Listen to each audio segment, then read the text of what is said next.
थागिबिखौ नेवसिना दै जगाय बिफानाव आसामिया नङि अशोक बाजाजनि खाबु माबोरै अशोक बाजाजा मोनो मोनसेनि उनाव गुबुन मोनसे ठिकादार अशोक बाजाजनि खामानि गोहैलो नुनो मोनदों आरो सोमोनांदों जायगानि रायजोफोरा अशोक बाजाजा उदालगुरियाव मोनदोंमोन मोनथाम बिथांखिनि खामानि बे आयदायाव जर'खा मोनसे फोरमायथि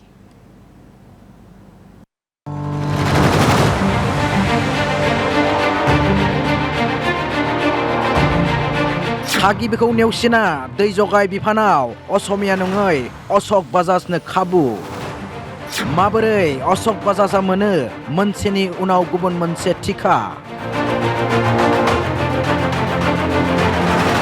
ठिकादार अशोक बाजाजनि खामानि गोहैलो नुनानै सोमोनांदों जायगानि रायजोफोर थागिबि ठिकादार सन्जीब भट्टाचार्यखौ नेवसिना अशोक बाजाजनो दै जगाय बिफाननि खामानि गनायथि होदोंमोन बेयो दासान्दि सोराङाव फैदों सैनांनाय ठिकादार सन्जीब भट्टाचार्यआ बिजिरसालिनि मदद लादों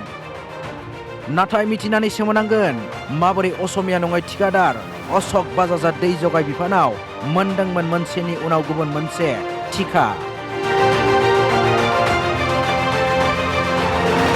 ठिकादार अशोक बाजाजा उदालगुरियाव मोनदोंमोन मोनथाम बिथांखिनि खामानि सपनगावआव 3,80 लाखनि खामानि मासबादाव 33 लाख रांनि खामानि मासबादावनो 18 कौटि रांनि मोनसे बिथांखिनि खामानि बेयो जादों गंसे जिल्लानि खामानिनि बिदिन्थिल' बिथाङानो जादों असमिया नङै बायजोनि अशोक कुमार बाजाज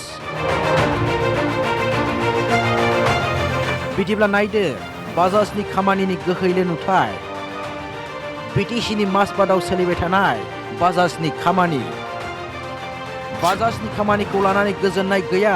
जायगानि रायजोफोरा गाहाय मानदान्दानि खामानिजों धोन जाख्ल'नायनि अजद जायगानि रायजोफोरनि কামবিলাক একদম ভালদৰে হোৱা নাই লিমিয়াকৈ হৈছে আৰু কেণ্ডেলবিলাক টাৰাটাৰি কৰি কৰিছে আৰু যিখিনি কাম কৰা মিস্ত্ৰীবিলাকক লগাইছিল এইবিলাক ভালদৰে কামবিলাক কৰা নাই চলিং মাৰি পেলাই ফটাফট কাম কৰি পেলাই পাৰ কৰি দিছে আৰু কৈ আছে যে কামখিনি ভাল হৈছে এতিয়াও কেণ্ডেলত পানীখিনি চলাই দিলে লিক কৰে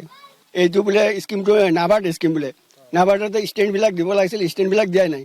যেতিয়া কেলে স্কিমবিলাক বনাইছে তেতিয়া ৰাইজৰ লগত অৱগত কৰাব লাগিছিল তেতিয়া ৰাইজৰ লগত যোগাযোগেই কৰা নাই কম এমএমৰ ৰডকেইটা দিছে আৰু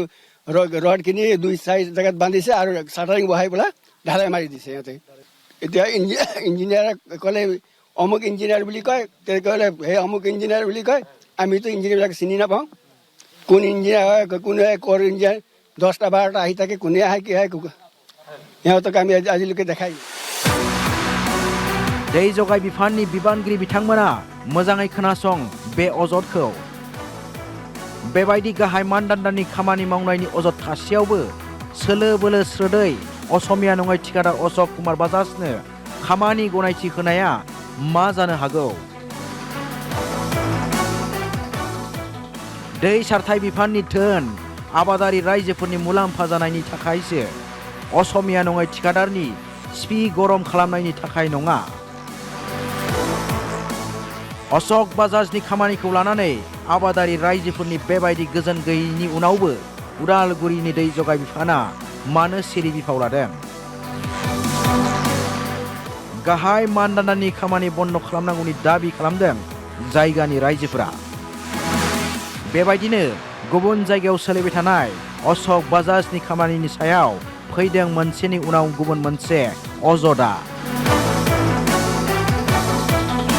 आफाद गौथुमफोराबो दासान्दि दाबि खालामदों थाबैनो दै जगाय बिफाना असमिया नङै ठिकादार अशोक बाजाजों लोगोसे थानाय नेक्सास बन्द खालाम